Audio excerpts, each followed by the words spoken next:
Magandang araw po sa inyong lahat. Ang kwentong inyong mapapakinggan ay tungkol sa isang batang pulubi na nagngangalang Dexter.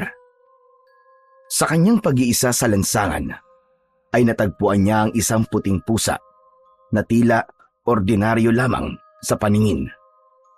Dahil sa pusang yon ay nagkaroon si Dexter ng 9 na buhay ng pusa at kakaibang lakas na hindi niya kailanman inakalang kakailanganin niya. Ngunit hindi pala yon isang regalo lamang, kundi isang paghahanda para sa mas matinding panganib. Isang aswang ang nagnanais ng kapangyarihan na taglay ni Dexter. At doon na nagsimula ang pinakamalaking pagsubok sa buhay niya. Paano gagamitin ni Dexter ang 9 na buhay na taglay niya sa pakikipaglaban sa mga aswang? Handa ba siyang isakripisyo ang sarili niyang buhay para sa kapakanan ng nakararami? Ngunit bago po ang lahat, mga idol, huwag po nating kalimutang mag-subscribe at i-hit ang notification bell sa aking YouTube channel na The Voice Addict at Apong Isaak para sa mas marami pang makapigil hiningang kwentong aswang at katatakutan mula sa mundo ng kababalaghan. Umpisahan na po natin ang kwento. Napangiti ang batang si Dexter nang makakita siya ng isang plastik ng tinapay sa basurahan sa tabi ng isang panaderya. Sabik niyang binuksan ng plastik na may laman na 2 monay. Ngunit nadismaya siya nang mapansin na may amag na pala ang tinapay. Sandali lang siyang nag-isip at inalis niya ang amag at saka kinagatan ang monay. Si Dexter ay namumuhay bilang isang batang pulubi sa baryo kung saan siya napadpad. Sanggol pa lamang siya nang ipaampon siya ng kanyang ina sa kanilang kapitbahay dahil sa kahirapan. Ngunit hindi itinuring ng maayos si Dexter ng pamilyang umampon sa kanya. Hindi siya pinag-aaral at ginawa siyang alipin. Minsan ay ginugutom pa siya at madalas ang pambubugbog na kanyang nararanasan. Kaya naman, nang tumungtong siya sa edad na 10, ay nagdesisyon siyang maglayas hanggang sa napunta na siya sa baryo kung saan siya naroon ngayon. Habang inaalis ang amag sa isa pang tinapay, ay may isang batang lalaki ang umagaw nun kay Dexter. Pagtingala niya, ay nakita niya si Umpong, ang sigang bata sa baryo na paborito siyang tuksuin at paglaruan. Umpong, ibalik mo sa akin yan, pagkain ko yan eh. Kagabi pa ako hindi kumakain. Akin na yan, Umpong. Yung pakialam ko kung gutom ka. Para ka talagang pusa eh. Sa basurahan ka kumukuha ng pagkain eh. Bakit ba parang apektado ka sa pagkuha ko ng pagkain sa basurahan ha? Kung ayaw mo ako nakikitang nagkakalkal ng basurahan, di bigyan mo na lang ako ng makakain. Asa ka pa? Naiinis lang kasi ako sa pagbumuka mo, Dexter. Saka, ang baho-baho mo. Mabaho pala ako eh, pero lapit ka naman ng lapit sa akin. Aba, sumasagot ka pa talaga sa akin ha? Matapang ka. Alam mo kung ano dapat sa tinapay na to? Ganito. Nilaglag ni Umpong ang monay sa lupa at walang pag-aalinlangan itong tinapakan yon. Ayan, ganyan ang dapat yan. Tinatapakan. Hindi na nagsalita pa si Dexter. Wala na siyang nagawa, kundi ang pagmasdan ang paglalakad nito palayo. Hindi niya napigilan ang pagpatak ng kanyang mga luha dahil sa labis na awa sa kanyang sarili. Sa kabila ng mura niyang edad, ay naiintindihan niya kung bakit ganun ang ugali ni Dexter. Hindi lingid sa kaalaman niya na binubugbog ito ng tatay nitong lasinggero. Alam ni Dexter na sa kanya ibinubunton ni Umpong ang kung anong galit na meron ito sa puso niya. Kung tutusin, halos parehas ang nangyayari kay Umpong sa pinagdaanan niya ngayon. pero mas pinipili niyang maging mabuti kesa manakit ng ibang tao. Wala na ngang nagawa si Dexter kundi ang maglakad-lakad upang maghanap ng makakain. Sira-sira ang damit niya at ang shorts niya ay napakarumi. Madungi siya at hindi na niya alam kung kailan siya huling naligo. Sa kanyang paglalakad ay nakasalubong niya si Lolo Apeng. Ang matanda ay kilala sa baryong yun dahil ito ang nag-iisang albularyo doon. May bitbit na bayong ang matanda at mukhang nabibigatan ito. Mabait sa kanya si Lolo Apeng at ito ang madalas na nagbibigay sa kanya ng pagkain at barya. Lumapit si Dexter kay Lolo Apeng. Lolo Apeng! Lolo Apeng! Tulungan ko na po kayo sa dala nyo. Mukhang mabigat po yan eh. Nako, siyang tunay. Salamat. Kalabasa't nyug kasing laban nito eh. Magluluto ko mamaya ng ginataan. Mabuti naman at nag-alok ka ng tulong. Pakiramdam ko kasi bibigay na ang mga braso ko sa bigat ng dala kong ito. Pinagtulungan ng dalawang buhatin ang bayong habang naglalakad sila papunta sa bahay ni Lolo Apeng na nasa bukana ng gubat. Dexter, kumusta na pala ang buhay-buhay? Okay naman po. Kahit na inaway na naman po ako kanina ni Ompong. Pambihira. Ano na naman bang ginawa sa'yo ng salbahing bata na yon? Yun po. Kinuha po niya yung tinapay na nakuha ko po dun sa basurahan. Tapos, hindi pa nasiyahan. Tinapon niya tapos inapakan. Pero, ayos lang po, Lolo Apeng. Sanay naman na po ako sa kanya eh. Hay nako. Mahirap na nasasanay ka sa pag-aabuso ng ibang tao, Dexter. Minsan, kailangan mo ring lumaban para malaman nila na hindi ka nila maaaring kayang-kaya na lamang. Lolo Apeng naman, ano naman pong laban ko kay Ompong? Mas malaki po siya kesa sa akin. Saka, baka pag lumaban po ako sa kanya, mas lalo pa po ako masaktan. Hayaan mo. At kapag nakita ko ang tatay ni Ompong, ay isusumbong ko ang ginagawa ni Ompong sa'yo. Dapat sa mga ganung bata ay dinidisiplina ng magulang. Naku, Lolo Apeng, wag na po. Paniguradong bubugbugin na naman po siya ng tatay niya. Kahit ganun po si Ompong, nakakaawa pa rin po siya. Pambihira. Napakabait mo talaga, bata, Dexter. Naniniwala ko na may magandang plano ang Diyos para sa'yo. Huwag kang mawalan ng pag-asa, ha? Oh, nandito na pala tayo sa bahay. Maraming salamat sa pagtulong mo sa akin sa pagbubuhat. Walang anuman po yun, maliit na bagay lang po. Sige po, Lolo Apeng. Mauna na po ako. Aba, teka lang. Ano kaya kung dito ka naman ang halian sa akin? Ako lang naman mag-isa rito eh. Parang bayad ko na sa iyo yun. Kasi tinulungan mo ko. Biglang nagliwanag ang mukha ni Dexter sa kanyang narinig. Sinundan yun ng matamis niyang ngiti habang bahagya siyang naluluwa. Sandali lang, Dexter. Aba, bakit parang naiiyak ka yata? Kasi po, Lolo Apeng, gutom na po talaga ako, Lolo eh. Salamat po sa pagpapakain niyo, ha? Tulad ng sinabi mo, maliit na bagay lang yun. Hindi ba? Ang sabi ko sa iyo na kapag nagugutom ka, ay magpunta ka lamang dito sa bahay ko at papakainin kita kung anong meron ako dito. Pagsasaluhan natin. Sa totoo lang po kasi, nahihiya po ako sa inyo, Lolo Apeng eh. Diyos! Huwag kang mahihiya! Kung mayaman nga lang sana ako aampunin na kita. Kaya lang hikahos din ako sa buhay at napakaliit lamang ng kinikita ko sa paggagamot. O paano? Magsisimula na akong magluto para maaga tayo makakain.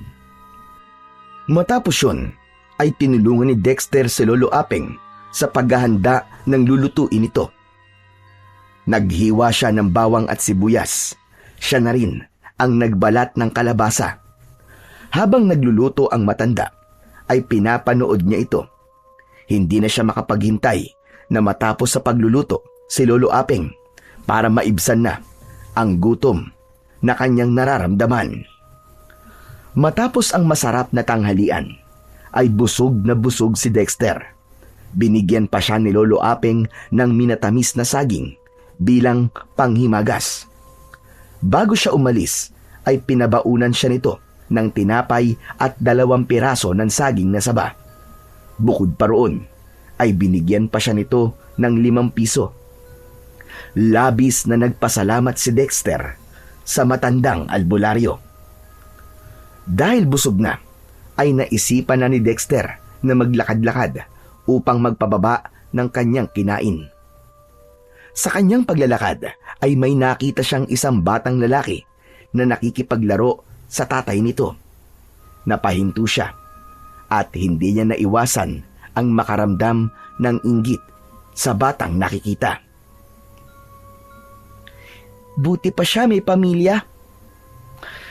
Napakaswerte niya kumpara sa akin. Pero hindi bale. Ang sabi naman sa akin ni Lolo Apeng may plano ang Diyos para sa akin. Sigurado ako na inihahanda lang ako ng Diyos para sa mas magagandang bagay na mararanasan ko balang araw. Ipinagpatuloy na ni Dexter ang paglalakad.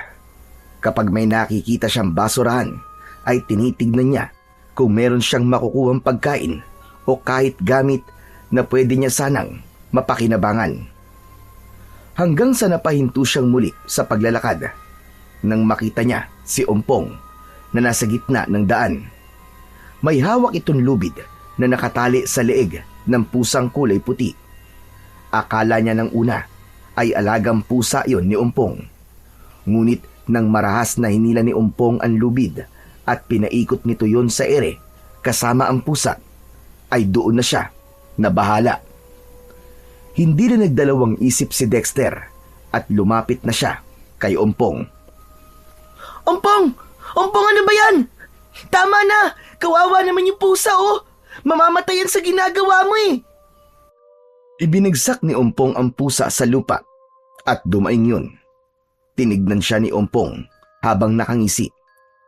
Lumapit si Ompong kay Dexter at binatukan siya.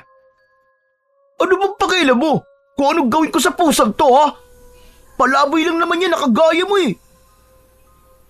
Kahit na palaboy yan, may buhay pa rin siya. Kung di mo siya kayang alagaan o bigyan ng pagkain, wag mo na lang siyang saktan. Maawa ka naman sa kanya. Sa bagay, hindi na ako magtataka kung bakit mabait ka sa pusang yan. Kasi parehas nga pala kayong palaboy. Mga walang kwenta. Malakas siyang itinulak ni Ompong na naging dahilan para mapaupo siya sa lupa. Sinipa pa ni Ompong ang binti niya bago ito tumalikod. Bago tuluyang lumayo si Ompong, ay sinipa rin ito ang pusa at lumipad yun ng halos 2 metro. Napapailing na tumayo si Dexter at pinagpagan niya ang kanyang likuran. Lumapit siya sa pusa at inalis niya ang lubid na nakatali sa leeg nito.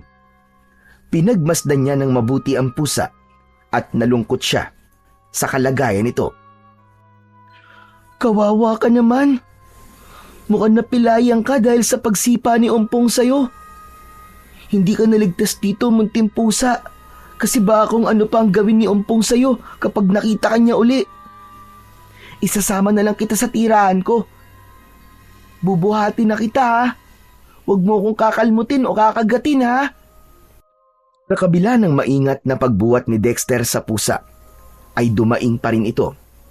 Tila nasasaktan. Mas lalo siyang naawa sa pusa dahil ramdam niya ang labis na paghihirap nito. Matapos yun, ay dinala na ni Dexter ang pusa sa isang maliit na kuweba sa loob ng kagubatan. Simula nang mapunta siya sa baryong yun, ay doon na siya nanirahan.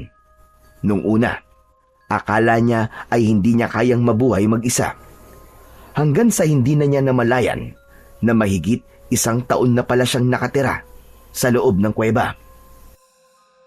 May ilang mga gamit na siya roon, gaya ng unan, sirang banig at manipis na kumot. Iniligay niya ang pusa sa banig at pinakain niya ito ng tinapay. Nilagyan niya rin ng inuming tubig ang isang bao upang makainom ang pusa. Habang umiinom ang pusa, ay nakangiti itong pinagmamasdan ni Dexter. Munting pusa, wala ka sigurong amo, no? Hayaan mo, simula ngayon, ako na ang mag-aalaga sa'yo. Total, wala naman akong kasama dito eh, at wala rin naman akong kaibigan. Yun nga lang, hindi ako mayaman ha. Kung ano lang ang madidilensya ko, yun lang ang pagkain na paghahatian natin. Tumingin ang pusa kay Dexter at nagnyaw ito na para bang naiintindihan siya sa kanyang mga sinabi. Pero, ano kayang ipapangalan ko sa'yo? Dapat kasi may pangalan ka eh. Teka. Alam ko na. Puting. Kasi, kulay puti ka. Bagay sa'yo ang pangalan na Puting. Simula noon, ay palagi nangang kasama ni Dexter ang pusang kanyang inampon. Kahit saan siya magpunta, ay nakasunod sa kanya ang pusang si Puting. Tuwing gabi, magkatabi silang natutulog at nagsasalo sila sa kung anong pagkain ang meron sila. Sa loob ng ilang araw, ay napalapit na kagad si Dexter kay Puting. Hindi pa siya nagkaroon ng kaibigan, pero pakiramdam niya ay naiintindihan siya ni Puting. Isang gabi, habang naglalakad si Dexter para maghanap ng makakain, ay napadaan siya sa isang tindahan kung saan sa harapan ay may 3 lalaking nag-iinuman. Nakasunod sa kanya si Puting. Nang nasa tapat na siya ng tindahan, ay bigla siyang tinawag ng isa sa mga nag-iinom na lalaki. Bigla siyang kinabahan, pero sa kabila ng kabang yun ay lumapit pa rin si Dexter. Sa paglapit niya ay nalaman niya na ang lalaking tumawag sa kanya ay ang tatay pala ni Umpong na si Mang Budoy. Bakit po, Mang Budoy? Sa'yo ba ang puting pusa na yan, ha? Opo. Alaga ko po siya. Bakit po? Bibiling ko na lang yan sa'yo. 100 piso. Pasensya na po. Pero hindi ko po ipinagbebenta si Puting eh. Ibenta mo na yan sa akin para naman mapakinabangan ng tiyan namin yung pusa mo. Napaatras si Dexter nang makuha niya ang ibig sabihin ni Mang Budoy. Teka, Mang Budoy, gagawin niyo pong pulutan ng pusa ko? Ayoko po, hindi pwede. Isa pa, hindi po kinakain ng pusa. Inaalagaan po sila. Aba, bakit ako'y sinasermonan mong bata ka, ha? Kahit misis ko, hindi ako pinagsasalitaan ng ganyan, ha? Kasi naman po, mali naman po kasi ang ginagawa niyo eh. Hindi naman po pulutan ng mga pusa eh. Sige po, aalis na ako. Tumalikod na si Dexter at agad na sumunod sa kanya si Puting. Ang buong akala ni Dexter ay tapos na ang engkwentro niya kay Mang Budoy. Pero narinig niya na kinantsawan ito ng mga kainuman nito. Ayon sa isa, ay hindi ito nakapalag sa isang batang kagaya niya. Tila napiko naman si Mang Budoy at sinundan nito ang batang si Dexter. Nagulat na lamang si Dexter nang may biglang tumapik sa kanyang likuran. Pagharap niya ay isang malakas na batok sa kanyang ulo ang kanyang natanggap mula kay Mang Budoy. Napasigaw siya kasabay ng pagbagsak niya sa lupa. Hindi niya nagawang makaiyak pero takot na takot siya, lalo na nang tumayo si Mang Budoy sa paanan niya. Hoy, ikaw na batang pulubi ka, ha? Ang lakas ng loob mo, sermonan ako sa harap ng mga kainuman ko, ha? Pinahiya mo ako, ha? Gusto mo bang baliang kita ng buto, ha? Wag po, Mang Budoy. Maawa po kayo sa akin. Hindi ako naaawa sa mga kagaya mong patapon na ang buhay. Muling napasigaw si Dexter nang akma namang tatadyakan siya ni Mang Budoy. Pero sa kabutihang palad ay hindi na nito yun naituloy nang biglang dumating si Lolo Aping. Iniharang nito ang sarili kay Dexter upang protektahan siya. Budoy, pambihira ka naman. Ano sa tingin mo ang ginagawa mo? Bakit pati batang walang kalaban-laban sinasaktan mo? Huwag kang makialam dito, Apeng, ha? Sinagot ako ng batang yan, eh. Pinahiya pa ako sa mga kainuman ko. Wala naman ang mga magulang yan, eh. Kaya ako na lang ang magtuturo ng leksyon dyan. Wala kang karapatan. Tsaka di ka ba nahihiya sa sarili mo? Napakalaki mong tao. Para saktan ang batang si Dexter. Sige na nga, bumalik ka lang sa mga kainuman mo at huwag mong pakialaman ang batang ito. Ngumisi si Mang Budoy at tinignan si Dexter. Pinanlisikan ito ng mga mata si Dexter na parabang tinatakot pa siya. Pasalamat kang bata ka. At si Apeng ang gumamot sa akin nung binarang ako. Kung hindi, talagang bugbog ka sa akin. Matapos ang nakakatakot na tagpo na yon, ay bumalik na si Mang Budoy sa mga kainuman nito. Habang si Lolo Apeng ay tinulungan si Dexter na makatayo.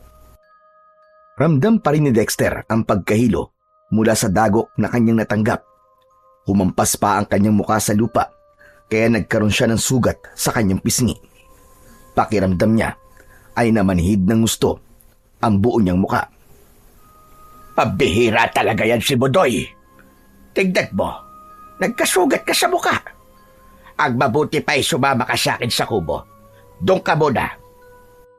Dahil sa takot na balikan ni Mang Budoy, ay pumayag si Dexter sa sinabing yon ni Lolo Apeng. Inalalayan siya nito sa paglalakad hanggang sa makarating sila sa kubo nito. Sinindihan ng matanda ang gasera upang malinaw nitong makita ang sugat sa muka ni Dexter. Grabe ang ginawang ito sa'yo ni Budoy. Ano bang nangyari? At umabot kayo sa ganon?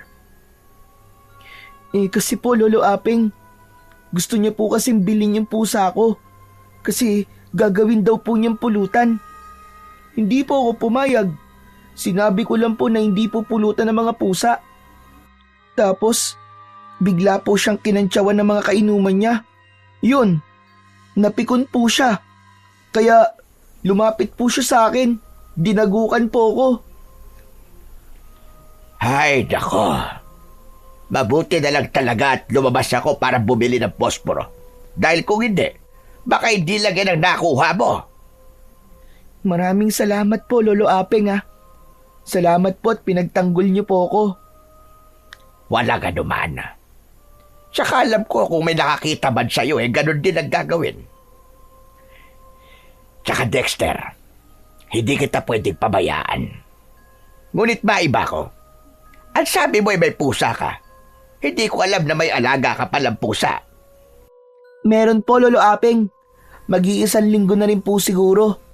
Nakita ko po kasing sinasaktan po ni Ompong yung pusa. Kaya yun po, kinuha ko na lang.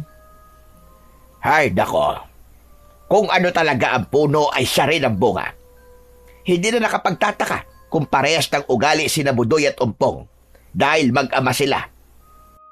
Sabay na napatingin sina Dexter at Lolo Apeng sa pinto nang marinig nila ang pagngyaw doon ni Puting. Nakaupo roon ang pusa at nakatingin lamang sa kanila. Aba, yan ba ang pusang sinasabi mo? Opo, Lolo Apeng. Puting po ang ipinangalan ko sa kanya. Kasi po dahil po sa kulay niya. Isang senyas lang ni Dexter kay Puting ay lumapit na kagad yun sa kanya. Humiga yun sa tabi niya at idinikit ang katawan nito sa hita ni Dexter. Napansin ni Dexter na matiim na nakatingin si Lolo Apeng kay Puting. Parang may kakaiba kong nararamdaman sa pusang yan. Parang hindi siya pangkaraniwan. Hindi po talaga siya pangkaraniwan kasi matalino po siyang pusa. Alam niya po kung saan dapat siya dumumi at umihi. Siya rin po ang katulong ko sa paghahanap ng pagkain sa basurahan. Tapos, kapag nagsasalita po ako, parang naiintindihan niya po ako. Hindi yan ang ibig kong sabihin, Dexter. Patuloy si Lolo Aping sa pagtitig kay Puting. Hindi naman maunawaan ni Dexter kung ano ang ibig sabihin ng matandang albularyo. Maya-maya ay ipinilig ni Lolo Aping ang ulo nito. Tumayo ito mula sa pagkakaupo sa saig na kawayan at may kinuha ito sa ibabaw ng lamesa. Isa yung maliit na bote. Langis ito para mabawasan kahit papano ang sakit ng sugat mo sa muka. Huwag kang malikot at lalagyan kita nito. Tahimik lang si Dexter habang maingat na nilalagyan ni Lolo Aping ng langis ang sugat sa mukha niya. Habang ginagawa yun ng matanda, ay muli itong nagsalita. Dexter, dahil sa nangyari kanina, ay naisip ko na hindi talaga ligtas ang isang batang kagaya mo na nabubuhay ng mag-isa at walang mas nakatatandang gumagabay. Kaya ako na ang magdidesisyon sa'yo. Dito ka na maninirahan sa kubo ko. Kasama ko. Ha? Ano po, Lolo Aping? Ayoko po, Lolo. Mas gusto ko pong mabuhay ng mag-isa. Kahit mahirap kasi ayokong masanay po na umasa po sa ibang tao eh. Pasensya na po kayo. Tsaka alam ko rin po na kung makakaya ko pong mabuhay ng mag-isa, ay makakaya ko po kahit na anong pagsubok at problema ang pagdaanan ko. Isa yan sa dahilan kung bakit tumahanga ako sa iyo, bata ka. Matapang ka. Pero baligtarin man natin ang mundo. Bata ka pa rin, Dexter. At alam ko, kaya ka nasa labas ng ganitong oras ay dahil naghahanap ka ng makakain. Kung dito ka titira sa akin, ay hindi mo na yun gagawin. Kakain ka sa tamang oras at hindi ka nakakabahan habang natutulog ka sa gabi. Natatakot ako para sa iyo, Dexter. Lalo na nang makita ko kung paano kang saktan ni Budoy. Kaya makikiusap na ako sa iyo na dito ka na manirahan kasama ko. Sandaling natahimik si Dexter.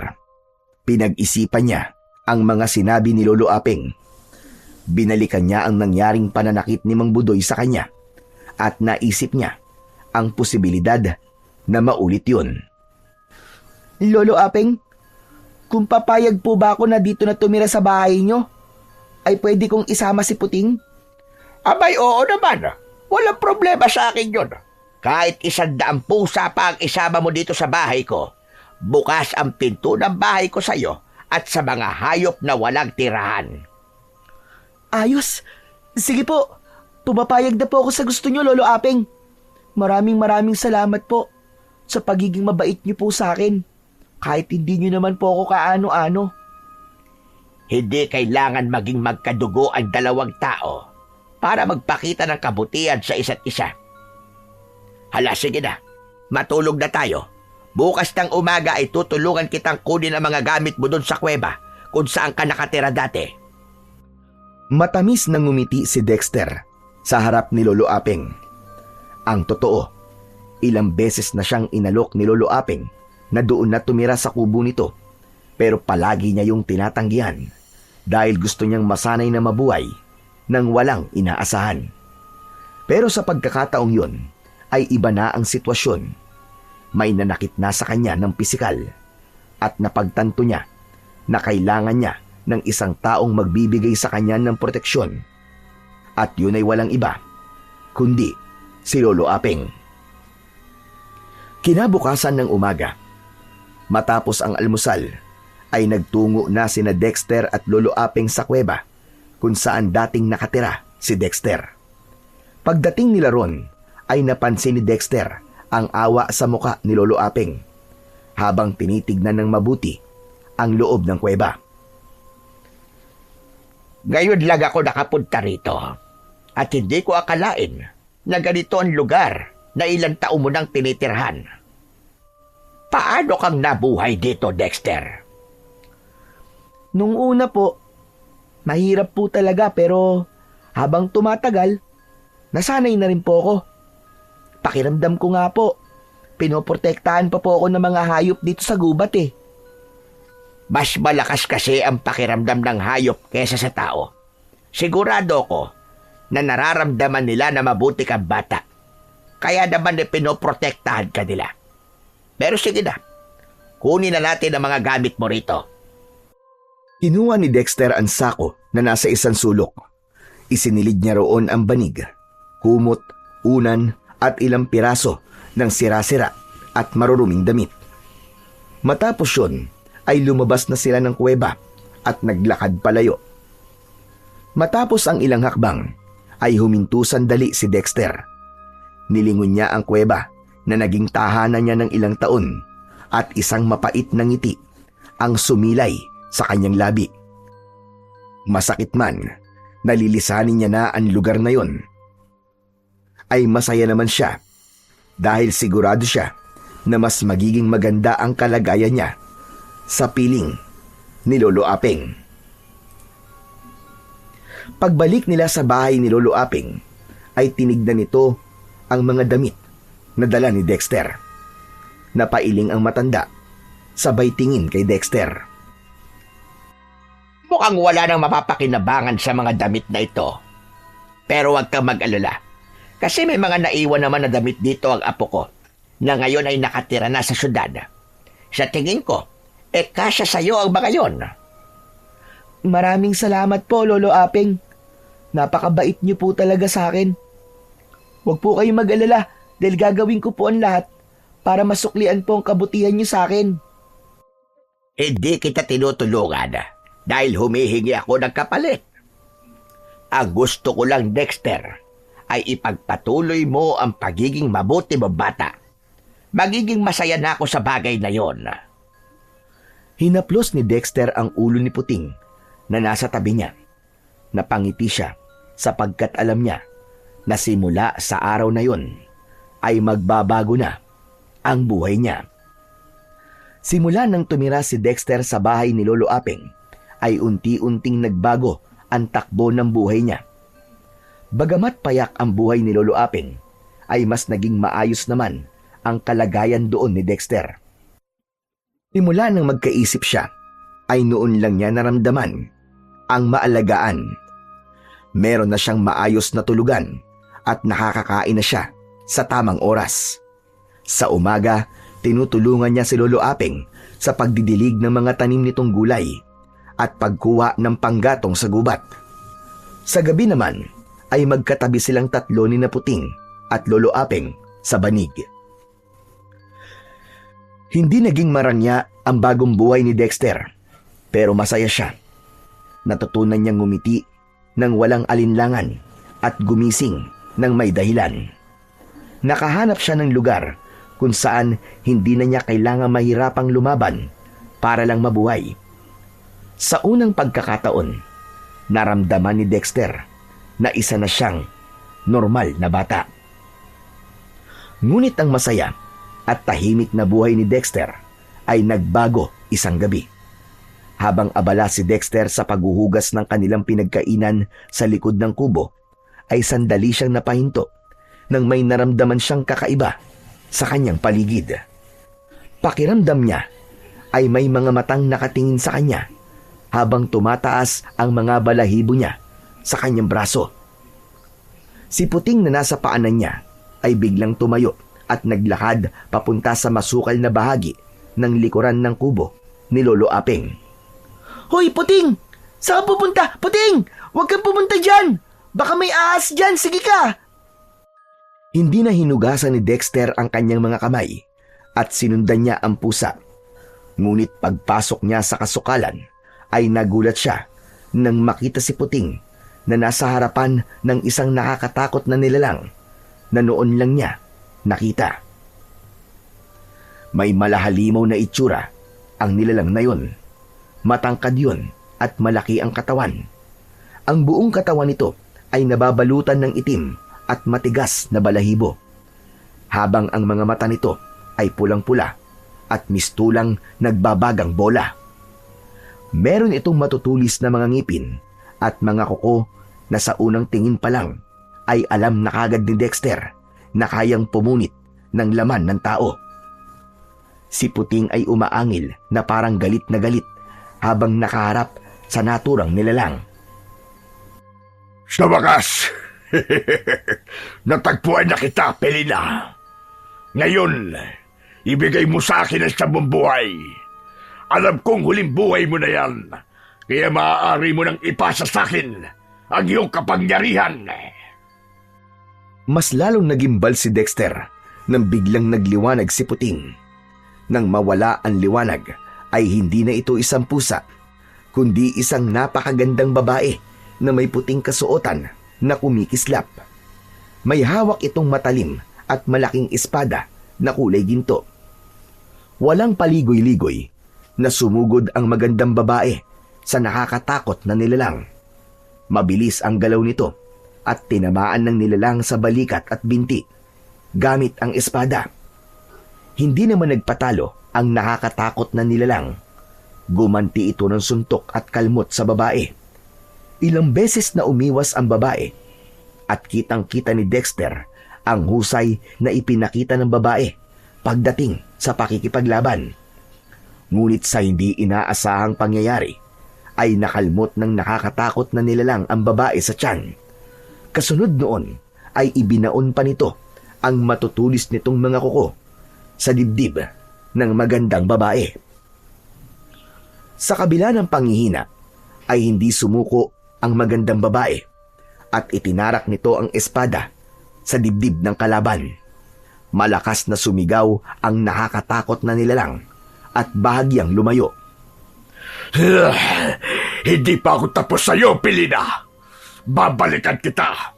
Papatayin kita at kukunin ko sa iyo ang iyong siyam na buhay. Sa isang iglap ay nawala ang nakakatakot na nilalang. Nagulat si Dexter nang biglang bumagsak ang magandang babae sa lupa at nabitiwan nito ang espada. Puting?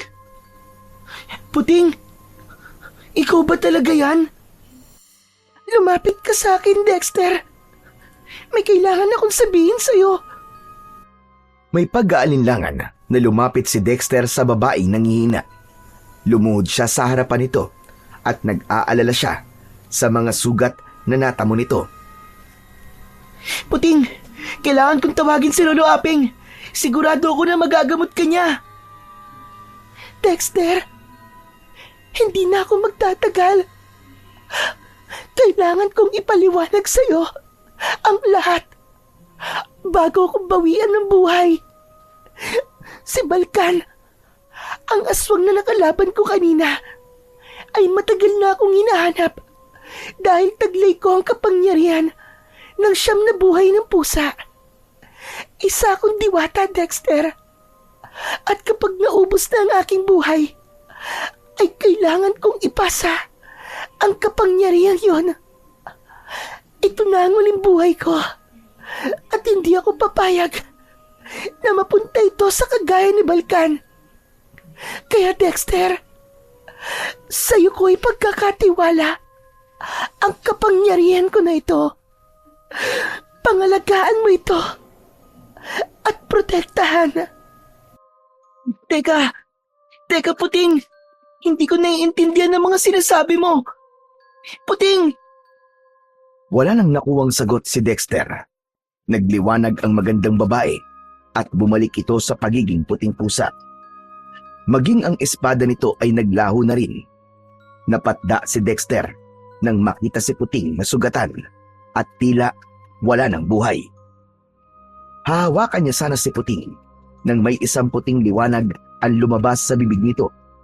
Tila isa yung butil ng bigas na nagliliwanag. Nagulat si Dexter nang kusang pumasok ang liwanag na yun sa kanyang bibig. Napahawak si Dexter sa kanyang lalamunan nang maramdaman niya ang paggapang ng liwanag sa loob ng kanyang katawan. Sandali siyang kinapos ng hininga at matapos yun ay nagdilim ang kanyang paningin. Wala na siyang naalala sa mga sumunod na naganap dahil bigla siyang nawalan ng malay. Sa pagbabalik ng ulirat ni Dexter ay nakahiga na siya sa banig sa loob ng kubo ni Lolo Aping. Madilim ang paligid at ang tanging pinanggagalingan ng liwanag ay ang gaserang nakapatong sa lamesa. Kinabahan siya nang hindi niya nakita si Lolo Aping. Lolo Aping, Lolo Apeng? Nasaan po kayo? Hindi nagtagal ay humahangos na pumasok si Lolo Apeng. Napansin ni Dexter na marumi ang mga kamay nito. May pag-aalala sa muka na lumapit ang matanda sa kanya. Salamat sa Diyos at gising ka na. Ano bang nangyari? Bakit nakita kita sa kasukalan na walang malay? Lolo, si Puting po. Nakita niyo po ba? Nasaan po siya? Ikinalulungkot ko, Dexter. Wala na si Puting. Wala na pusa mo. Wala na siya buhay nang makita ko sa tabi mo. May sugat siya. Ano ba talagang nangyari? Bumangon si Dexter habang lumuluwa. Nanikip ang dibdib niya nang malaman na patay na pala ang pusang nakasama niya ng ilang linggo. Sa kabila ng maiksing panahon na nagkasama sila, ay napalapit na ang loob niya sa pusa. Nasaan po si Puting, Lolo? Inilibing ko na siya doon sa likod ng bahay. Gusto mo bang puntahan siya? Lumuluhang tumango si Dexter. Agad siyang sinamahan ni Lolo Apeng sa likod ng bahay. Huminto sila sa harapan ng isang may kalakihang bato. Sa ilalim ng bato na yan nakalibing si Puting. Inilagay ko ang batong yan bilang tanda ng kanyang himlayan. Alam ko na mahal mo si Puting, kaya naisip ko na kahit paano bigyan siya ng lugar na pwede mong puntahan sa tuwing naaalala mo siya. Hindi ko man lang siya naipagtanggol, Lolo Apeng. Wala po akong nagawa para protektahan siya. Nang sandaling yon ay hindi na muna nagtanong si Lolo Apeng at hinayaan muna nitong magluksa si Dexter. Napaluhod si Dexter at hinawakan niya ang bato habang walang pigil sa pagpatak ang kanyang mga luha. Marahil, para sa iba, ay isa lamang normal na pusa si Puting. Ngunit para sa kanya, si Puting ay isang kaibigan na hindi siya iniwanan simula ng alagaan niya ito. Isang kaibigan na tinanggap siya at hindi siya inusgahan kahit isa pa siyang pulubi. Naging napakasakit para kay Dexter ang pagkawala na yon ni Puting. Inintindi naman ni Lolo Apeng ang pananahimik niya ng ilang araw. Kasabay ng kanyang pagluluksa ay hindi rin nawala sa isip niya ang mga sinabi ni Puting sa kanya bago ito bawian ng buhay. Hanggang ng sandaling yon ay hindi pa rin siya makapaniwala na ang pusang kanyang inalagaan ay isa palang diwata. Maging ang puting liwanag na pumasok sa kanyang katawan ay isang palaisipan pa rin para sa kanya. Sa kabila ng lahat, ay palaging nasa tabi ni Dexter si Lolo Apeng. Kahit paano, ay kinakausap siya nito at kinukwentuhan ng masasaya at nakakatawa nitong karanasan nung kabataan pa nito. Isang umaga, habang nakaupo si Dexter sa labas ng kubo, ay nakita niya si Lolo Apeng na may nakasabit na itak sa bewang nito. Dexter, iho, dito ka muna ha. Magpupunta lang ako sa gubat at kukuha lamang ako ng nyog. Lolo Apeng, sasamahan ko na po kayo. Sigurado ka ba? Ayaw mo bang magpahinga na lang muna dito sa bahay?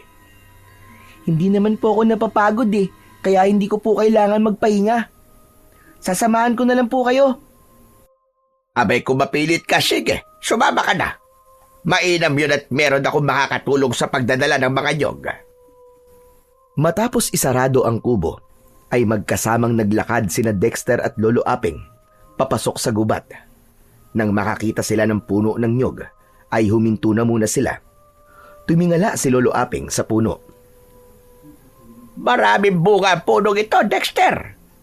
Dito ka lang sa baba at aakyat lang ako. Pero lumayo-layo ka ha.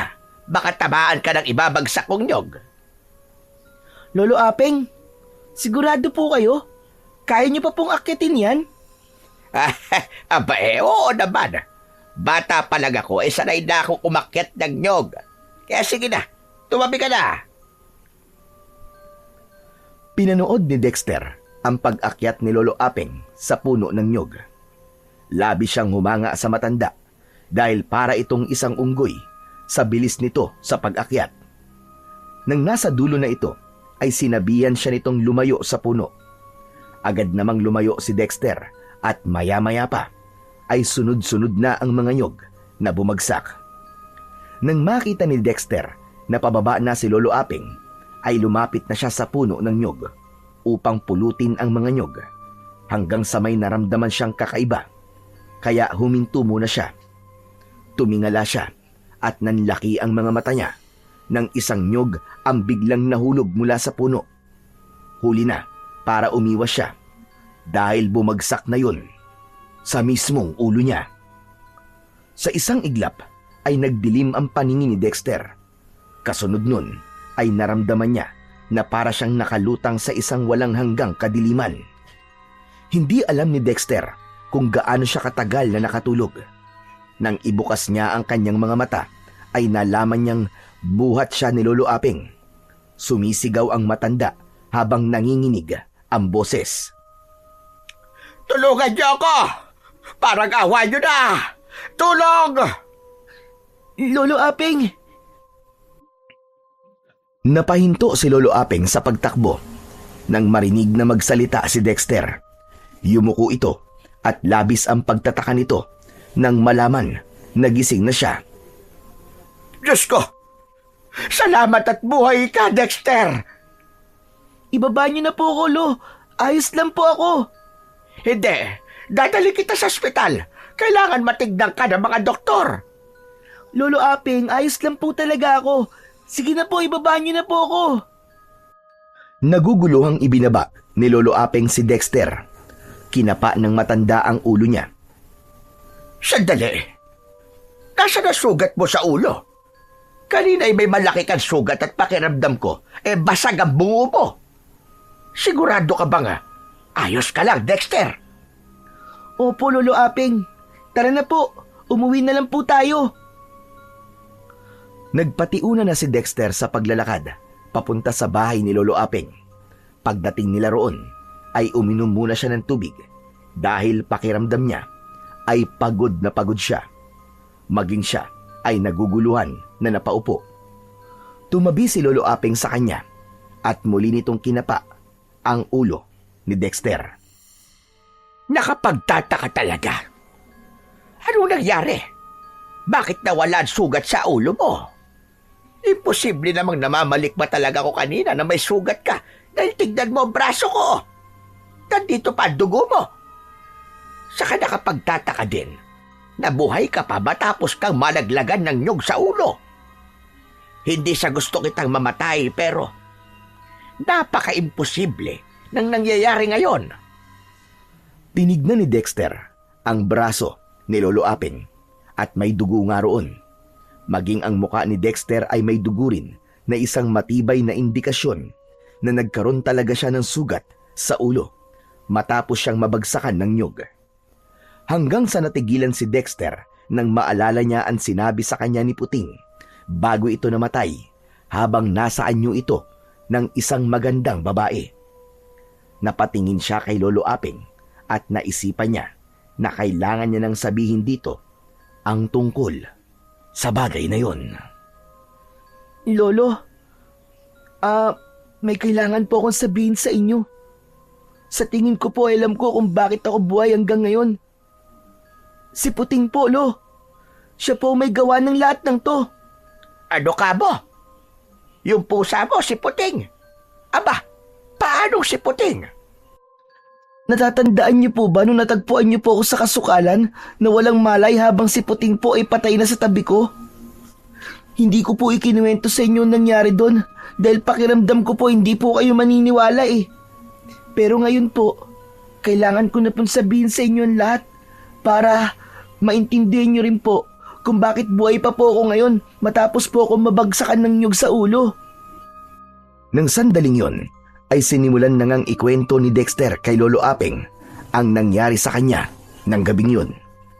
Sinimulan niya sa pagkakakita niya sa nakakatakot na aswang na si Balkan hanggang sa pagpapalit ng anyo ni Puting. Maging ang paglalaban ng dalawa ay detalyado niyang ikinuwento. Hindi rin niya kinilimutang sabihin kay Lolo Aping ang mga huling salitang sinabi ni Puting sa kanya bago ito nalagutan ng hininga. Matapos magkwento ni Dexter, ay natahimik si Lolo Aping at tila nahulog ito sa malalim na pag-iisip. Lolo, hindi po ba kayo naniniwala sa mga sinabi ko sa inyo? Naniniwala ako, Dexter. Nagulat lang ako na isa palang diwata si Puting at base sa kwento mo ay ipinasa niya sa iyo ang kapangyarihan niya na pagkakaroon ng 9 na buhay ng gaya ng sa pusa. Sa ngayon ay naiintindihan ko na kung bakit muli kang nabuhay matapos kang bagsakan ng nyug sa ulo. Totoo ang kapangyarihan na ipinasa sa iyo ni Puting, Dexter. Ibig po palang sabihin nabawasan na po ng 1 buhay ko. 8 na lang po. Tama ka. Ngunit ang ikinakabahala ko lang ay ang aswang na si Balkan. Hindi ba't sinabi mo na gusto nitong kunin kay Puting ang 9 na buhay ng pusa? Opo. Sa pagkakaintindi ko nga po 1 buhay na lang po ang meron si Puting at kapag namatay siya ay pwede niya nang ipasa sa ibang kapangyarihan niya o kaya naman po pwede na yung kunin ng iba. Kung ganon, ay kailangan mong mag-ingat, Dexter. Dahil ngayong nasa iyo na ang kapangyarihan ni Puting, ay maaaring ikaw na ang magiging target ni Balkan. Pero huwag ka mag-alala. May alam ako kung paano natin poprotekta ng ating bahay laban sa mga aswang. Sisiguraduhin kong habang nandito ka sa aking kubo, ay ligtas ka, iho. Sa sinabing yun ni Lolo Aping ay napagtanto ni Dexter ang panganib na nakaamba sa kanya dahil sa kapangyarihan na ibinigay sa kanya ni Puting. Ngunit kahit sinabi ni Lolo Aping na poprotektahan siya nito, ay hindi niya pa rin naiwasang matakot dahil kung sakali ay isang aswang ang kailangan nilang harapin at kalabanin. Sa mga lumipas na araw, ay patuloy na iniisip ni Dexter ang dahilan kung bakit nangyayari ang lahat ng yun sa kanya.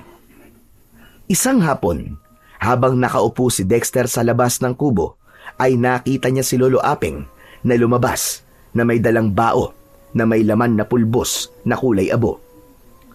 Naglakad ang matanda paikot sa kubo habang ikinakalat nito ang pulbos sa paligid ng kubo hanggang sa makabuo ito ng isang hugis bilog na nakaikot sa kubo nito.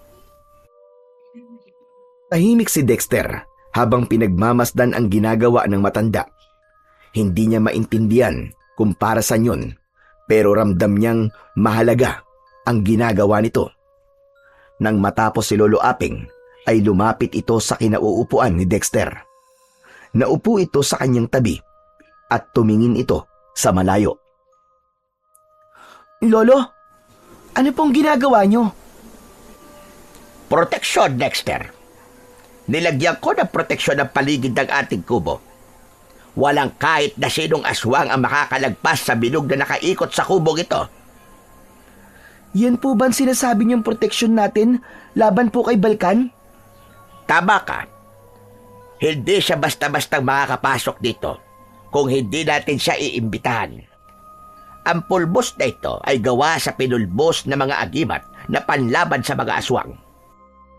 Meron din yung kasamang pinatuyong bawang at sinamahan ko rin ng orasyon. Kung ganun po, Lolo Aping, habang wala po tayo sa labas ng bilog, ay hindi po makakapasok si Balkan, tama po ba? Ganun na nga, Dexter. Kaya wala ka nang dapat ipag-alala. Tandaan mo lang na kapag madilim, ay huwag ka nang lalabas pa. Manatili ka na lamang sa loob ng bahay para makasiguro tayo. Tatandaan ko po mga sinabi niyo, Lolo Aping. Pero, Lolo Aping, saan niyo po natutunan ng ganyang mga bagay? Bata pa ako nang una akong makakita ng aswang. Sa baryo namin ay maraming nawawala. Ang iba ay nahahanap na lang na patay na. Takot na takot kaming lahat doon. Pero may isang matandang albularyo na lumaban. Siya ang nagligtas sa aming lahat, lalo na sa aking pamilya. Tinuruan niya ako ng mga dapat kong malaman upang mabigyan ko ng proteksyon ang aking pamilya laban sa mga aswang. Maging ang kaalaman ko sa panggagamot ay sa kanya ko rin natutunan. Habang tumatagal, si Dexter sa piling ni Lolo Aping ay mas lalo pa niya itong nakikilala.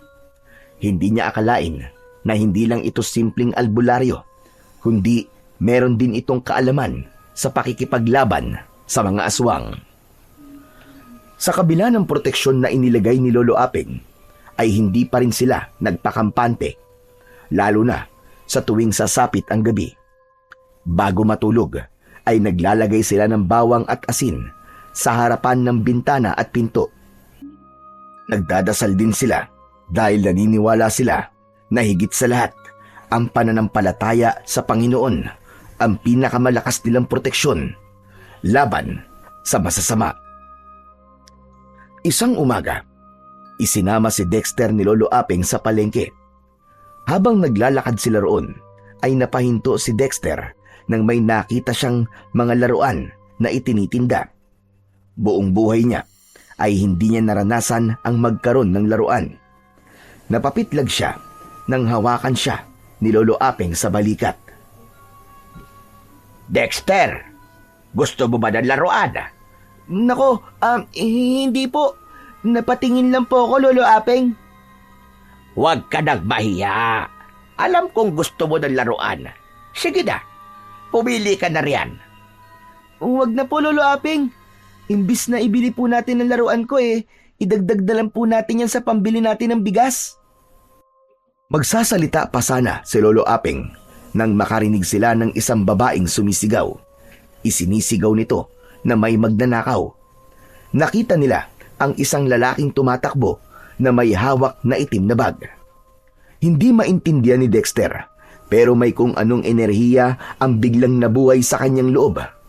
Itinulak siya nun para habulin ang magnanakaw. Mabilis siyang tumakbo at kahit siya mismo ay namangha dahil natuklasan niya na hindi pangkaraniwan ang bilis ng kanyang galaw. Nang malapit na si Dexter sa magnanakaw, ay tumalon siya at sinunggaban ito sa likod.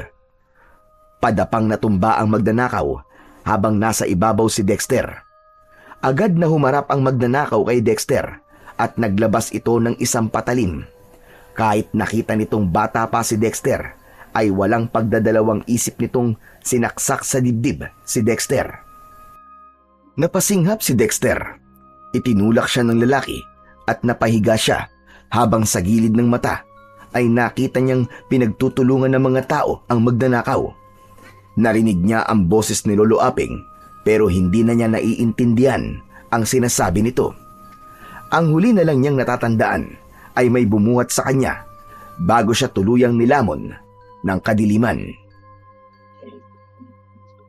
Nang muling nagising si Dexter, ay isang malalim na paghinga ang kumawala sa kanya na parabang umahon siya mula sa napakalalim na tubig. Nakita niya si Lolo Aping na nasa tabi niya. Nasa isang hindi pamilyar na silid sila. Lolo, nasan po tayo? Ano pong lugar to? Nasa ospital tayo, Dexter. Dito ka dinala ng mga tao matapos kang saksakin nung magnanakaw sa dibdib. May kaya pala yung babaeng tinulungan mo, kaya siyang sumagot sa mga kailangan nating bayaran. Tapos nagbigay pa siya ng pera sa'yo, Dexter. Alam mo bang namatay ka nang saksakin ka sa puso nung magnanakaw? At muli na naman po akong nabuhay dahil meron po akong 9 na buhay. 9 na buhay na 7 na lang, Dexter. 7 na lang. Hindi porket marami kang buhay ay ilalagay mo palagi sa panganib ang sarili mo. Alam kong gusto mo lang makatulong kanina, pero napakadelikado na ginawa mong yon. Pasensya na po kayo, Lolo Aping. Hindi ko po kasi napigilan ang sarili kong hindi tumulong Hindi ko na po ulitin. Hay nako, dapat lang talaga na hindi na. Tandaan mo na kahit may 7 ka pang buhay ngayon, ay hindi mo dapat sinasayang yan. Napakabata mo pa, pero 2 beses ka nang namatay, biruin mo yon. Paano kung wala kang ganyang kapangyarihan? E di kwento ka na lang gayon. Napayuko si Dexter. Hindi niya masabi kay Lolo Aping kung bakit bigla na lang niyang hinabol ang magnanakaw kahit hindi niya yun gustong gawin. Nang araw din na yun ay nakalabas na ng ospital sina Dexter at Lolo Aping. Labis ang pagtataka ng mga doktor dahil diniklara ng mga ito na patay na si Dexter, ngunit makalipas lamang ang ilang minuto ay bigla na lang siyang nabuhay. Nang i-check ang sugat niya ay wala na yun, kaya labis talaga ang pagtataka ng mga doktor. Pagdating sa bahay ay pinag-isipan ni Dexter ang mga nangyari kanina sa palengke. Paulit-ulit na bumalik sa isipan niya ang pagtakbo niya ng mabilis at pagtalon ng mataas. Isang bagay ang biglang naisip ni Dexter. Lolo Aping? Hindi lang siyam na buhay ang ibinigay sa akin ni Puting? Anong ibig mo sabihin? Hindi po kaya pati ang kakayahan ng isang pusa ay meron na rin po ako? Yung bilis ng galaw ko, saka yung pagtalong ko ng mataas? Hindi po ba kayang gawin rin yun ng mga pusa? Tama ka. Napansin ko nga rin yung kanina sa'yo nung hinabol mo yung magnanakaw. Pero bakit ka naman bibigyan ni Puting ng ganyang kakayahan? Hindi po kaya upang protektahan ko po ang sarili ko sa mga magtatangkang patayin ako para makuha po ang kapangyarihan na ibinigay po niya sa akin? At isa na roon, yung aswang po na si Balkan. Napamaang si Lolo Aping. Maya-maya pa ay mariin itong umiling. Hindi, Dexter. Hindi ka makikipaglaban sa kahit na sino, lalo na sa Balkan na yon.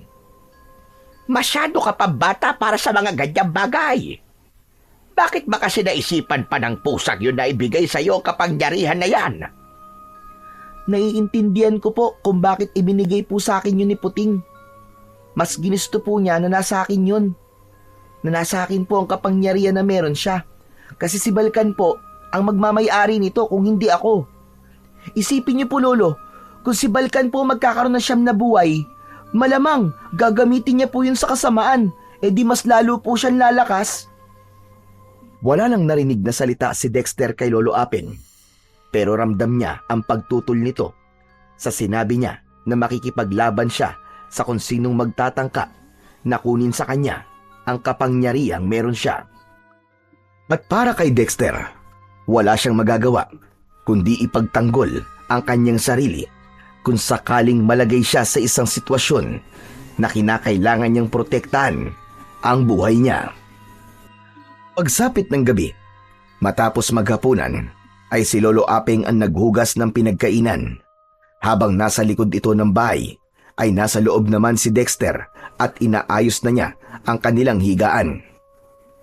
Nang matapos na siya sa ginagawa, ay naisipan niyang tulungan si Lolo Aping.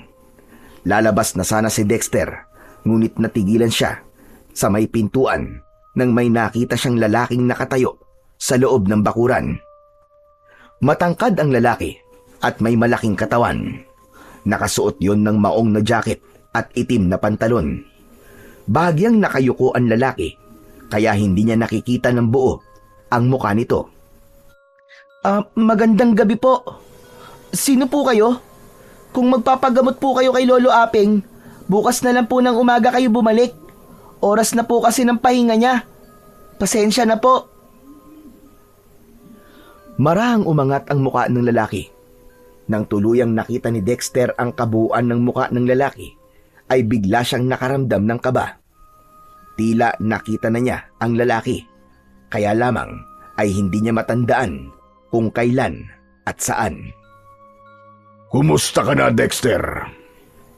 Kumusta na ang buhay mo? Simula nang mapasayo ang kapangyarihan ni Filena. Naku po. Balkan? Tama ka. Ako nga ito.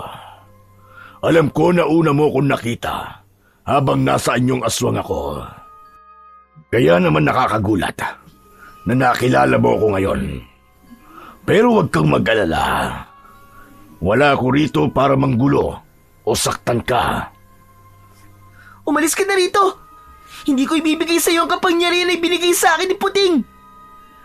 Puting pala ang ipinangalan mo kay Felina habang nasa anyong pusa siya. Nandito ko para makipag-usap sa iyo ng maayos. Bakit hindi mo ako imbitang papasukin sa inyong kubo? Hindi mo ako malilinlang. Alam kong hindi ka makapasok sa proteksyon na ginawa ni Lolo Apeng. Maliban na lamang kung kami mismo magpapapasok sa iyo. Dahil narinig ni Lolo Apeng ang pagsigaw ni Dexter, ay humahangos itong nagpunta sa unahan ng kubo. Tumayo ito sa tabi ni Dexter at agad niyang ipinaalam sa matanda na si Balkan ang lalaking nasa kanilang harapan. Nagmamadaling kinuha ni Lolo Apeng ang itak at bumalik sa tabi ni Dexter. Umalis ka ng aswang ka! Umalis ka sa bakurang ko! Hindi ako natatakot sa'yo! Tanda, wala ko rito para manggulo. Ang gusto ko lang ay kunin sa apo mo ang kapangyarihan na dapat ay sa akin.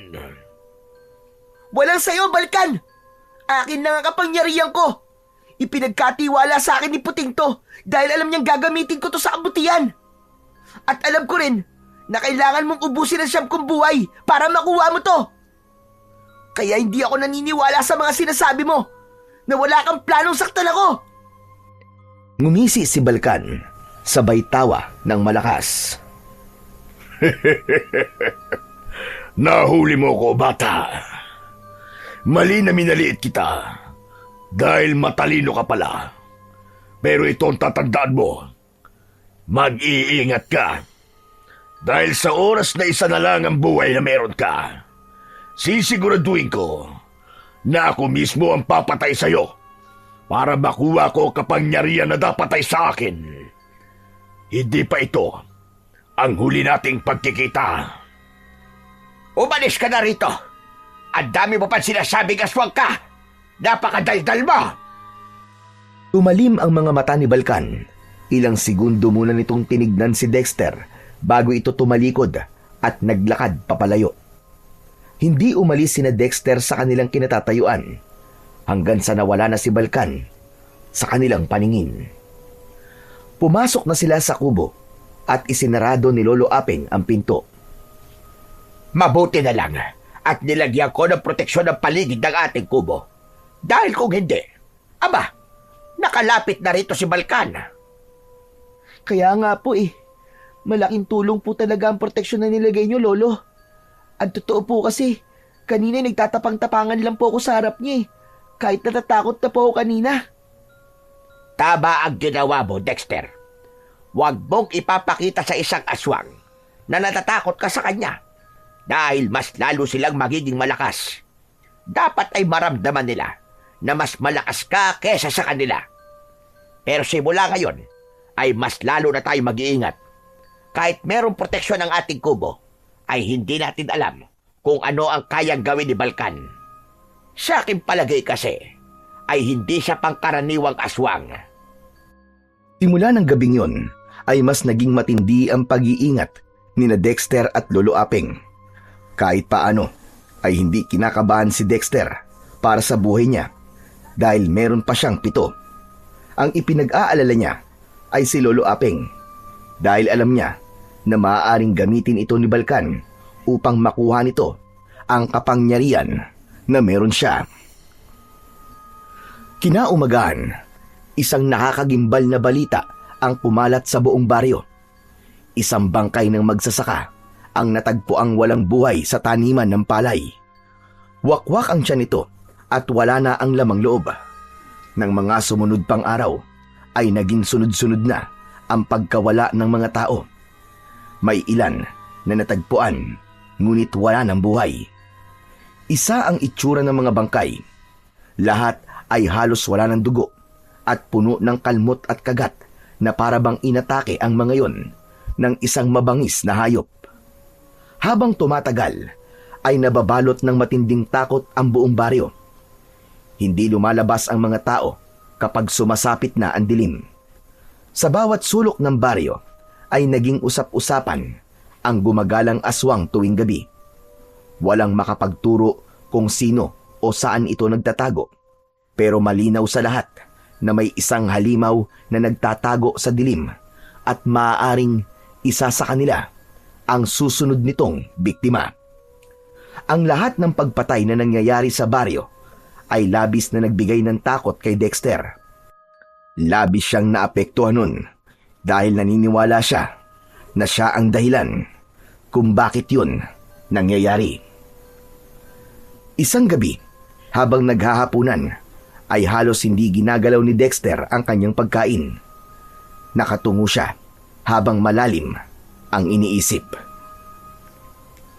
Dexter, iho, malamig na yung sabaw mo. Hindi mo ba gusto ang ulam na niluto ko ngayon at hindi ka kumakain? Hindi po lolo. Paborito ko nga po tong tinole. Wala lang po akong ganang kumain kasi iniisip ko po yung mga pagpatay na nangyayari po dito sa baryo natin. Sigurado po ako na si Balkan po may kagagawan nun. Siya lang po ang aswang na alam kong pwedeng gumawa ng mga ganong bagay. Siguro po paraan niya po yun para makaganti sa akin. Yan nga din ang iniisip ko. Pero wag mong sisihin ang sarili mo sa mga patayan ngayon. Wala kang kasalanan doon, Dexter. Dahil yun ay sariling desisyon ni Balkan. Iniisip ko nga po kung pwede ko nga lang pong ibigay na lang kay Balkan tong kapangyarihan ko. Ginawa ko na. Baka pag nasa kanya na po to, ay lubayan na po niya mga tao dito sa lugar natin. At kapag may siyam na buhay na siya, ay sa ibang lugar naman siya mag-aasik ng kasamaan? Hindi, Dexter. Kahit na ano mangyari, ay hindi natin pwedeng hayaan na mapunta kay Balkan ang kapangyarihang ipinagkatiwala sa iyo ni Puting. Mas lalo lang lalakas ang aswang na yon kapag nakuha niya yan. Sa gitna ng kanilang pag-uusap, ay natigilan si Dexter. Naramdaman niya ang pagbigat ng hangin na parabang may nakaambang panganib sa paligid. Lolo, sa tingin ko po, nasa paligid lang po natin si Balkan ngayon. Nararamdaman ko po siya. Walang imik na tumayo si Lolo Aping. Sabay kuha ng itak. Malalaki ang hakbang na tinungo nito ang pinto at binuksan yun. Sinundan naman ito ni Dexter at hindi nga siya nagkamali dahil nakatayo si Balkan sa loob ng kanilang bakuran. Ano na namang ginagawa mo rito, lintik ka? At bumalik ka pa rito? Wala ka rin konsiderasyon dahil sinakto mo pang kumakain kami. Abala kang aswang ka. Pasensya na ako na abala ko ang inyong hapunan. Hoy, Balkan! Alam namin na ikaw ang pumapatay sa mga tao dito sa baryo namin. Tumigil ka na! Dahil kung hindi, ikaw ang... Ano yon? Lalabanan mo ko? Yan ang gusto ko, Dexter. Lumabas ka sa proteksyon na ginawa ng lolo mo at harapin ako.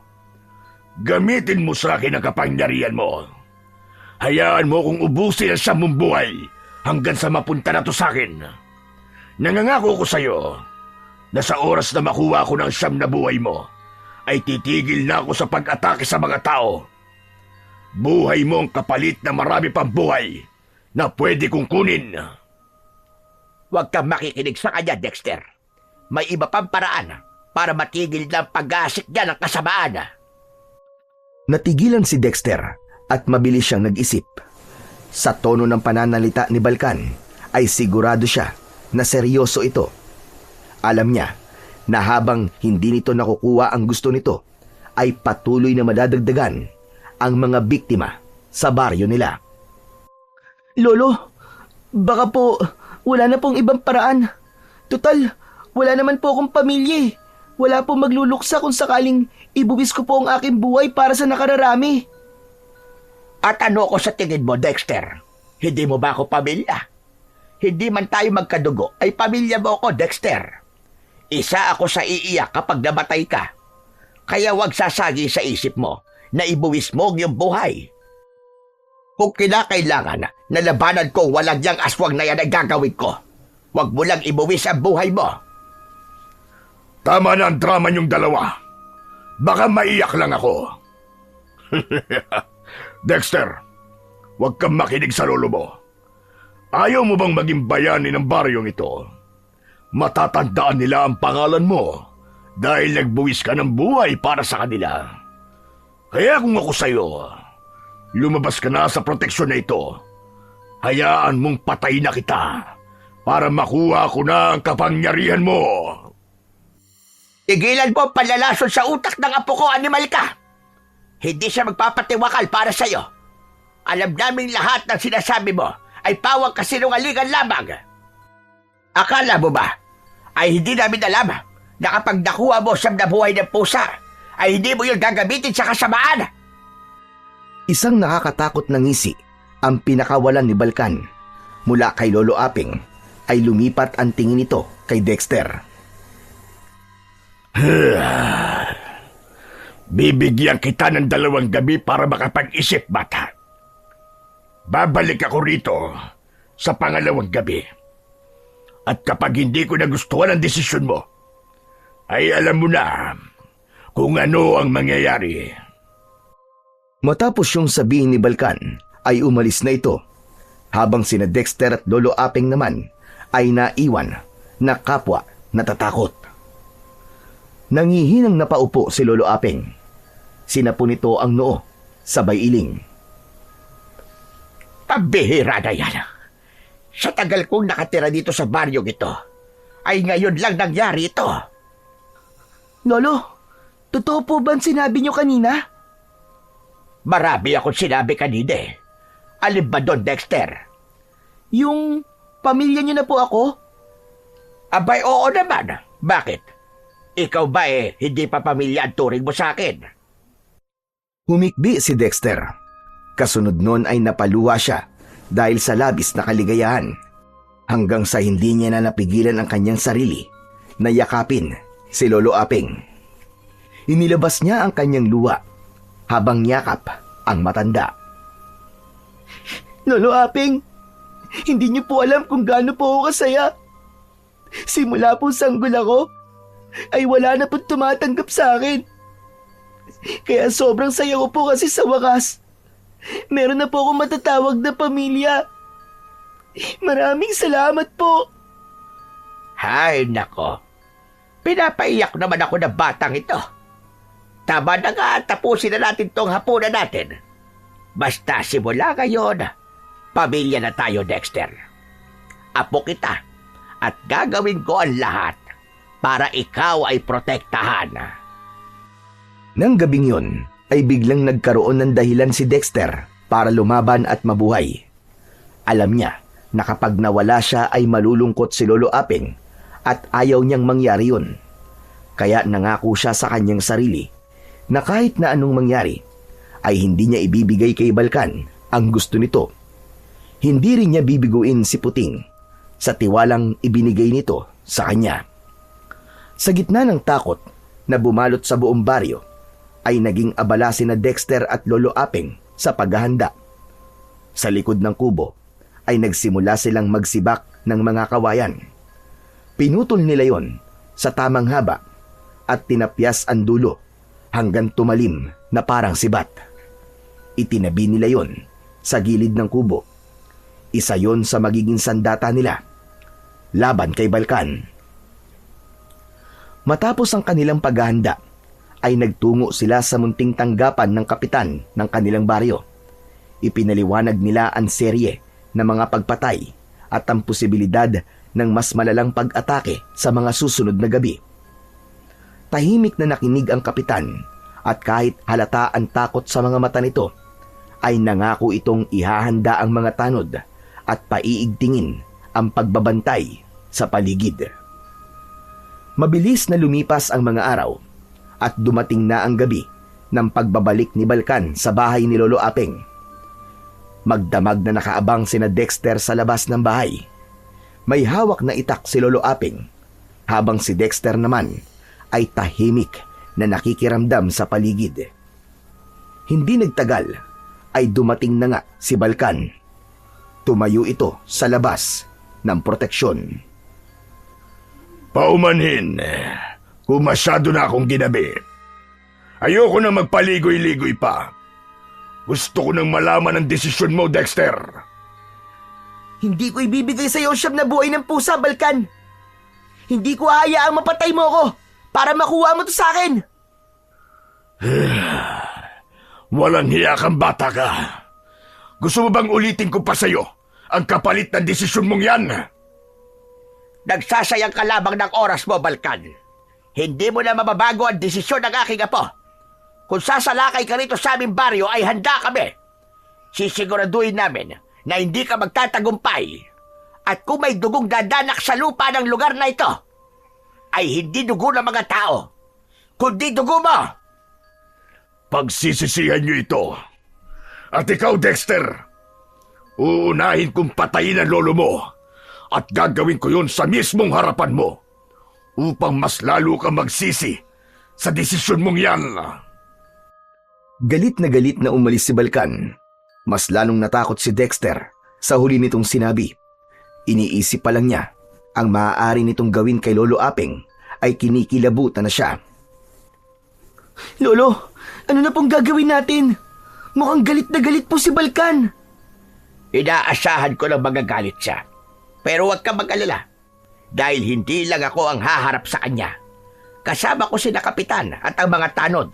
Tutulong din sila. Ako din po, Lolo Apeng. Tutulong din po ako para labanan si Balkan. Pwede ko pong gamitin ang kapangyarihan na ibinigay po sa akin ni Puting. Napag-usapan na natin yan, hindi ba? At hindi ka makikipaglaban sa aswang na yon. Bata ka pa. Hindi porket may 7 buhay ka pa, ay lalakas na ang loob mong humarap sa aswang. Hayaan mo na kaming matatanda ang pumatay kay Balkan. Malungkot na napayuko si Dexter. Hindi na niya ipinilit ang gusto niya sapagkat alam niya na kahit na ano pang sabihin niya ay hindi siya papayagan ni Lolo Apeng. Ngunit hindi nawala sa puso niya ang kagustuhan na tumulong kung sakaling muling umatake si Balkan sa kanilang baryo. May pakiramdam kasi siya na tanging siya lamang ang may kakayahan na wakasan ang kasamaan ni Balkan, lalo na't meron siyang kapangyarihan na wala ang iba. Kinabukasan, nang umalis si Lolo Apeng para magtungo sa palengke, ay nagpunta naman sa gubat si Dexter. Nais niya kasing alamin ang mga bagay na kaya niyang gawin dahil sa kapangyarihan na ibinigay sa kanya ni Puting. Nang makarating siya sa malawak na lupa sa gitna ng kagubatan, ay sinubukan niyang tumakbo ng mabilis. Sa umpisa ay normal ang bilis ng takbo ni Dexter, pero habang tumatagal ay napansin niya na mas bumilis siya. Habang tumatakbo ay nagawa rin niyang tumalon ng mataas. Nang nasa itaas siya ng puno ay tumalon siya mula roon at kahit katiting na pananakit ng paa ay wala siyang naramdaman. Wow! Ang galing! Kung ganun, tama nga ang hinala ko na hindi lang 9 na buhay ang ibinigay sa akin ni Puting. Meron din ako ng mga kakayahan ng isang pusa. Ipinagpatuloy ni Dexter ang kanyang pagsasanay at pagtuklas sa mga iba pa niyang kayang gawin. Naging madali ang lahat sa kanya dahil tila may boses na nagsasabi sa kanya kung ano ang dapat niyang gawin. Malakas ang pakiramdam niya na sa sandaling yun ay ginagabayan siya ni Puting. Bukod sa mabilis na galaw at mataas na pagtalon, ay natuklasan din ni Dexter na naging matalas ang kanyang pandinig at pandama. Nang makaramdam na siya ng pagod, ay umupo siya sandali sa ugat ng isang malaking puno. Doon niya napagtanto ang halaga ng kakayahan na meron siya. Nalaman niya na hindi lamang basta kapangyarihan ang ibinigay sa kanya ni Puting, kundi isang pagkakataon na protektahan ang kanyang sarili at ang kanilang buong baryo laban sa banta ng kasamaan. Labis na natuwa si Dexter sa mga natuklasan niyang bagay na kaya niyang gawin dahil sa kapangyarihang ibinigay ni Puting. Hindi lang 9 na buhay ang ipinagkaloob nito, kundi maging mga kakayahan na alam niyang magagamit niya sa pakikipaglaban kay Balkan. Habang naglalakad siya pabalik sa bahay, ay bumagsak ang balikat niya nang may mapagtanto siya. Pero ano namang silbi ng mga kakayahan na meron ako kung hindi ako papayagan ni Lolo Apeng na lumaban? Pero hindi bale. Kapag nakita kong kailangan ko talagang lumaban, ay hindi ako magpapapigil kay Lolo Apeng. Nagpatuloy si Dexter sa paglalakad hanggang sa makauwi na siya. Sinalubong siya ni Lolo Apeng na mukhang kadarating lang mula sa palengke. Nasa tabi pa ng pinto ang mga pinamili nito. Dexter, nandito ka na pala. Saan ka ba nagpunta? At pagdating ko wala ka rito. Ano po? Naglakad-lakad lang po ako sandali. Nainip po kasi ako eh. Ganun ba? O sige, tulungan mo na ako sa pag-aayos nito mga pinamili ko. Mamaya magluluto na ako ng tanghalian natin. Kinuha ni Dexter ang isang bayong at dinala yon sa kusina. Ipinatong niya yon sa lamesa at isa-isang inilabas ang mga gulay na naroon. Mamayang gabi nga pala ay sasama ako kina Kapitan sa pagbabantay dito sa baryo natin Malakas ang kutob namin na anumang sandali ay aatake dito sa atin si Balkan. Lolo Apeng, hindi na po ba magbabago ang isip nyo? Kasi po Lolo, baka po makatulong po ako para matalo po si Balkan eh. Pwede ko pong gamitin ang kapangyarihan na ibinigay po sa akin ni Puting. Sundin mo na labag ako. Masyado ka pa bata sa mga ganitong bagay. May tamang panahon para gamitin mo ang kapangyarihan na yan. Isa pa, hindi mo pa nga alam gamitin ang kapangyarihan at kakayahan na ibinigay sa'yo. Ayokong mapahamak ka, iyo. Ayokong papayagan kita, pero sa huli ay magsisisilabag ako. Kaya wag dang matigas ang ulo mo, Dexter. Makinig ka na lamang sa akin, hane. Marahang tumango si Dexter. Hindi na niya sinabi kay Lolo Apeng na habang wala ito, ay diniskubre niya ang mga bagay na kaya niyang gawin. At sa kabila ng pagtutol ni Lolo Apeng, ay nanatiling buo ang loob ni Dexter na tumulong sa pakikipaglaban kay Balkan kung kinakailangan. Simula noon, tuwing gabi ay palaging lumalabas si Lolo Apeng upang tumulong sa pagroronda. Lingid naman sa kaalaman ng matanda, ay lihim na sinusundan ito ni Dexter. Hindi niya kayang manatili lang sa bahay habang alam niya na may malaki siyang maitutulong sa oras na umatake si Balkan.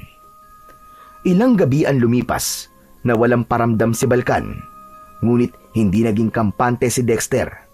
Inihalin tulad niya si Balkan sa isang bagyo na dumadaan sa karagatan at nag-iipon ng lakas.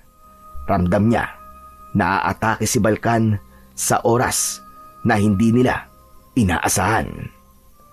Hanggang isang gabi, habang nakasunod si Dexter kina Lolo Apeng, ay nakita niyang napahinto ang mga to.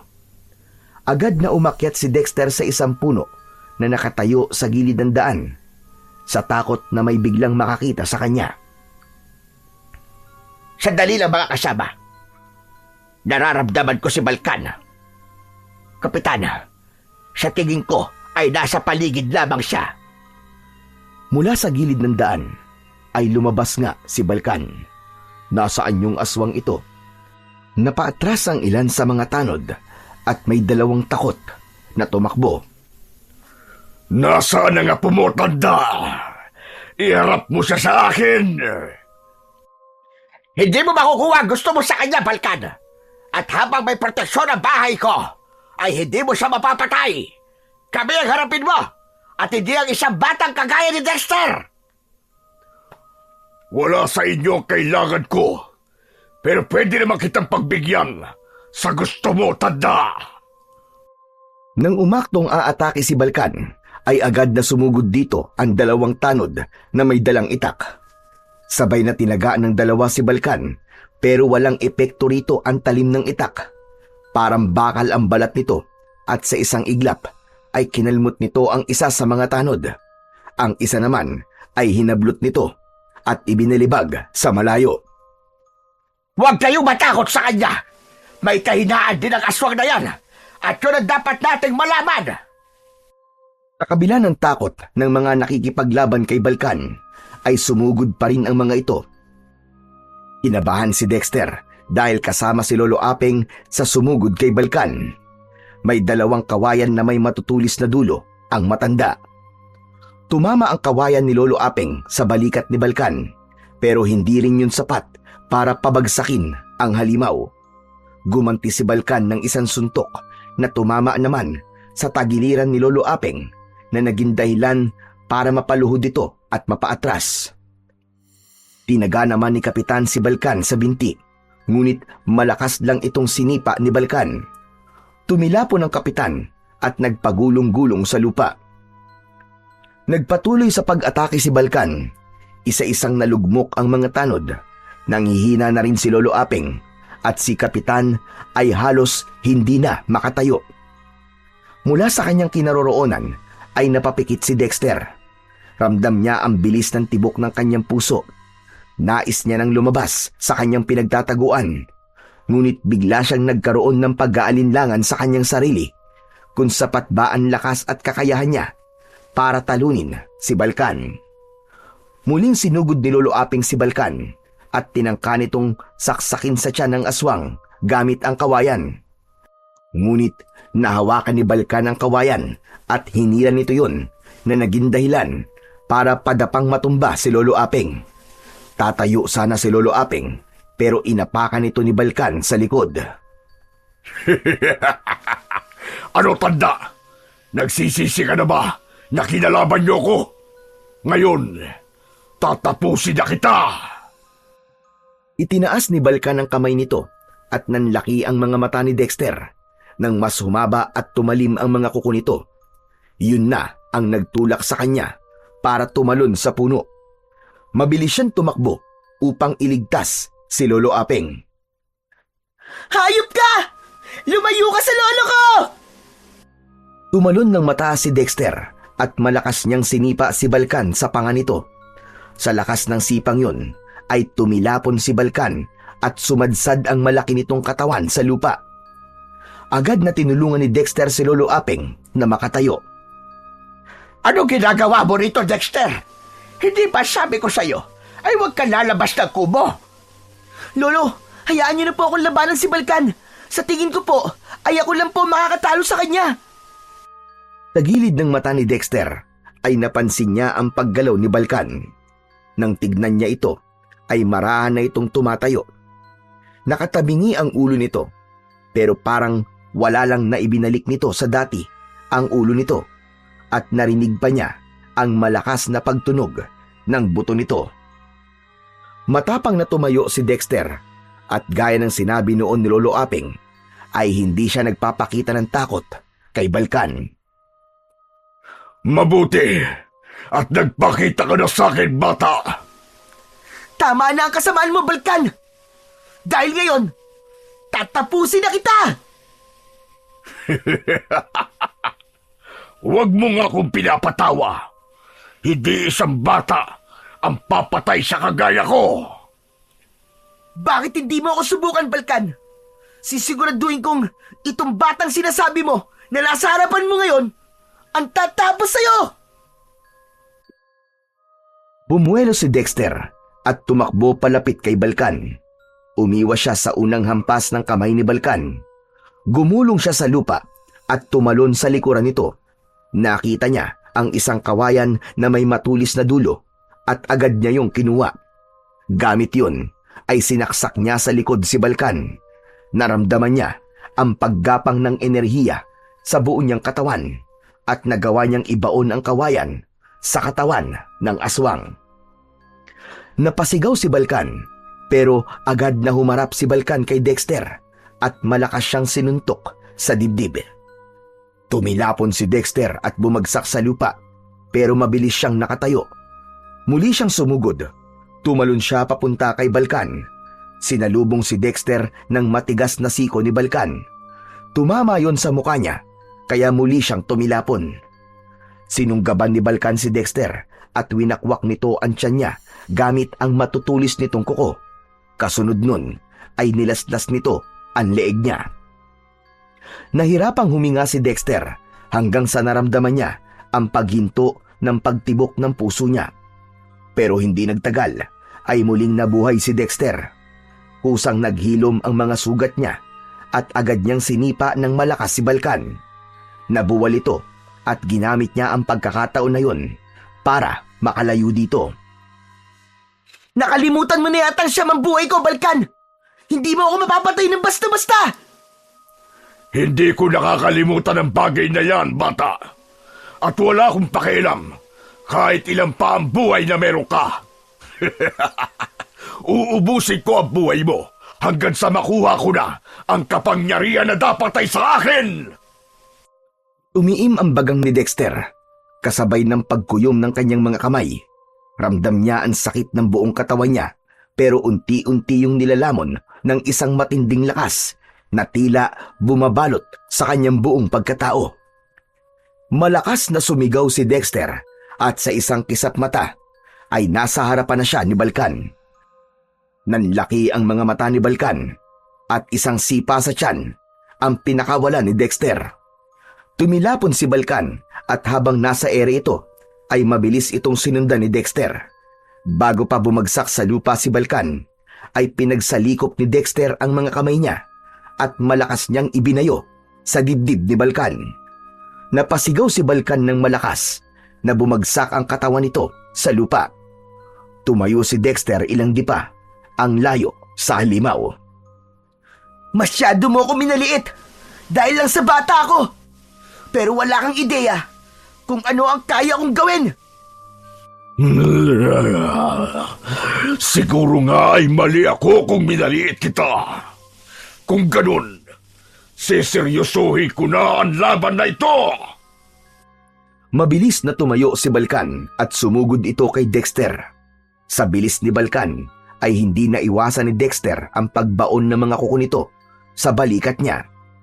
Napaurong si Dexter at bago pa siya makabawi ay muling umatake si Balkan. Ibinangga ni Balkan ang katawan nito sa kanya at tumilapon siya. Sinunggaban siya ni Balkan at sinaklit siya sa braso nito, sabay balibag sa kanya sa lupa. Padapang bumagsak si Dexter at halos hindi na siya makagalaw dahil tila nagkabali-bali na ang kanyang mga buto.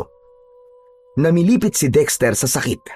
Nagulat siya nang biglang iniharang ni Lolo Apeng ang sarili nito sa kanya habang may tangan itong itak. Tama na! Tama na, Balkan! Ako ang harapin mo! Tumabi ka dyan, tanda. Huwag kang mag-alala dahil ikaw ang isusunod ko pagkatapos ko sa apo mo. Teka sandali. Naalala ko na. Ikaw nga pala ang dapat kong unahin para makita ng batang yan kung paano kitang patayin. Huwag mong gagalawin ang lolo ko, Balkan! Laban natin dalawa to! Hindi pinakinggan ni Balkan si Dexter. Nagsimula ng maglakad si Balkan palapit kay Lolo Apeng. Lolo Apeng! Tumakas na po kayo! Ako na po ang bahala kay Balkan! Hindi, Dexter! Hindi ako papayag na ubusin niya ang buhay mo! Nagpumilit si Dexter na makatayo, ngunit sadyang nahihirapan na siya hanggang sa biglang lumitaw si Puting sa kaliwa niya. Sa kabila ng sakit na kanyang nararamdaman, ay nagawa pa rin ngumiti ni Dexter. Puting! Nagbalik ka! Tahimik na nakatayo si Puting habang nakatitig lang sa kanya. Inabot ni Dexter si Puting at nang mahawakan niya si Puting ay bigla itong nagliwanag. Sa harap ng mga mata ni Dexter ay unti-unting nagbago ang anyo ni Puting. Nilamon ng puting liwanag si Puting at nang maglaho si Puting ay isang napakalaking espada na ang hawak ni Dexter. Naalala niya na yun ang espadang ginamit ni Puting o si Pilina nang labanan nito si Balkan. Naramdaman ni Dexter ang pagdaloy ng kakaibang lakas sa buo niyang katawan na nagmumula sa mahiwagang espada. Huminga ng malalim si Dexter, tumayo siya at iniharang niya ang sarili kay Lolo Apeng. Napahinto si Balkan sa pagkakalapit at nagulat ito sa espadang hawak ni Dexter. Hindi maaari. Ang espada ng liwanag. Paano napunta yan sa'yo? Humigpit ang kapit ni Dexter sa espada at saka siya sumugod kay Balkan. Isang mabilis na hiwa sa dibdib ni Balkan ang kanyang pinakawalan. Sumigaw ang aswang sa sakit Pero hindi pa doon nagtatapos si Dexter. Umikot siya sa likod ni Balkan at buong lakas na isinaksak ang espada sa likuran ng aswang. At sa huling pag-atake, tumalon si Dexter ng mataas at pagbagsak niya, itinarak niya sa gitna ng dibdib ni Balkan ang mahiwagang espada. Umalingaw-ngaw sa buong baryo ang malakas na sigaw ni Balkan. Nagliwanag ang espada at biglang nagliyab ang buong katawan ng aswang. Hinugot ni Dexter ang espada sa katawan ni Balkan at pinanood niya ang pagbagsak nito sa lupa habang nilalamon ito ng nagngangalit na apoy. Sa kabila ng kapangyarihang taglay niya, ay hindi pa rin siya makapaniwala na nagawa niyang paslangin ng isang aswang na kagaya ni Balkan. Habang sa kanyang kamay ay unti-unting naglalaho ang malaking espada. Halos hindi makapaniwala sina kapitan at ang mga tanod sa nasaksiyan ng mga ito na pakikipaglaban ng batang pulubi na si Dexter. Lahat ay nakanganga at nakatulala habang nakatingin kay Dexter. Hindi nagtagal ay lumapit kay Dexter si Lolo Aping at mahigpit siya nitong niyakap. Sa labis na kasiyahan ay hindi napigilan ni Dexter ang maiyak. Lolo, nagawa ko po. Wala na po si Balkan. Ligtas na po tayong lahat. At dahil yun sa'yo, Apo, patawarin mo ko kung pinagdudahan ko ang kakayahan mo. Ayoko lamang na mapahamak ka. Naiintindihan ko po kayo, Lolo Aping. Alam ko po na ginawa niyo lang po yun para protektahan po ako. Maraming salamat po. Kasi kayo po naging inspirasyon ko para labanan si Balkan. Malaking bahagi po kayo sa tagumpay nating to. Laban po sa kasamaan. Sa pagkakataon na yon, ay isa-isa nang lumapit ang mga tanod at si Kapitan kina Dexter at Lolo Aping. Dahil maraming tanong ang mga ito, ay si Lolo Aping na ang nagpaliwanag sa mga ito kung paano nagkaroon ng pambihirang lakas at kapangyarihan ang batang si Dexter. Matapos ang pagkamatay ni Balkan, ay agad bumalik sa normal ang buhay ng mga tao sa baryo ni na Dexter. Dahil sa kanyang kabayanihan, ay nag-iba na ang trato ng mga tao sa kanya at sa hindi inaasahang pangyayari, ay naging magkaibigan pa sila ni Ompong. Si Dexter ay naging simbolo ng katapangan at pag-asa para sa lahat. Nang magbinata na si Dexter, ay nagsikap siya sa pag-aaral at dahil na rin sa tulong ni Lolo Aping, ay nakapagtapos siya ng kolehiyo. Lahat ng tulong at pagmamahal na natanggap niya mula kay Lolo Aping ay ibinalik niya ng doble nang magkaroon na siya ng trabaho. Pinagawan niya ito ng mas maayos na bahay at sinigurado niyang hindi na ito kailanman magugutom o mababahala dahil wala itong pera. Kahit may natitira pa siyang mga buhay mula kay Puting, ni minsan ay hindi niya ito sinayang. Pinahalagahan niya ang bawat araw na may hininga siya at ginamit niya ang kanyang kapangyarihan sa paggawa ng kabutihan at sa pagprotekta sa mga inosente, lalong-lalo na sa nag-iisang taong naging pamilya niya sa buong buhay niya. So yun po mga idol, sana po ay nagustuhan niyo ang ating kwento para sa araw na to. Ngayon naman po, ay dumako na po tayo sa inyong pinaka-nire-request at pinaka-hinihintay na shoutout portion. Pasensya na po pala sa mga hindi po masa-shoutout ngayon, pero pipilitin ko po sa mga susunod na kwento ay maibibigay ko na po sa inyo ang inyong request na shoutout. Ano pa pong hinihintay natin? Heto na po. Shoutout po kay Jessie Mefania. Shoutout po kay Helen Alcibar. Shoutout po kay Jenilyn Mamanda. Shoutout po kay Boboy Cano. Shoutout po kay Jeffrey Zamora. Shoutout po kay Bernardita de la Cruz. Shoutout po kay Corazon Clemente. Shoutout po kay Jayford Palazon. Shoutout po kay Ali SE3DD. Shoutout po, YouTube Jose Gaming. Shoutout po kay Puring Lekiron. Shoutout po kay Aidata Lib. Shoutout po, Luz Rivera.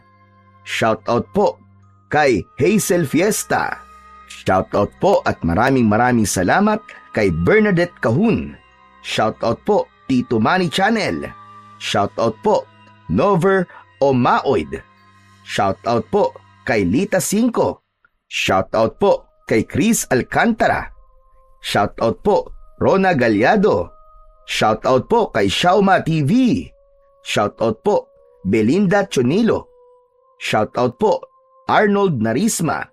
Shoutout po kay Sally Roldan. Shoutout po kay Isa Dakles. Shoutout po at MyHoney23. Shoutout po, Tita Jinky Perez 2468. Shoutout po, Maliwisa San Miguel. Shoutout po, Ruby Caballero. At shoutout po kay Edralyn BL3ZX. Muli po, maraming salamat po sa inyong walang sawang suporta at pakikinig ng mga kwentong aswang at katatakutan sa aking munting channel na The Voice Addict at Apong Isaak. Hanggang sa susunod pa pong kwento na magpapatindig ng inyong mga balahibo mula sa mundo ng kababalaghan.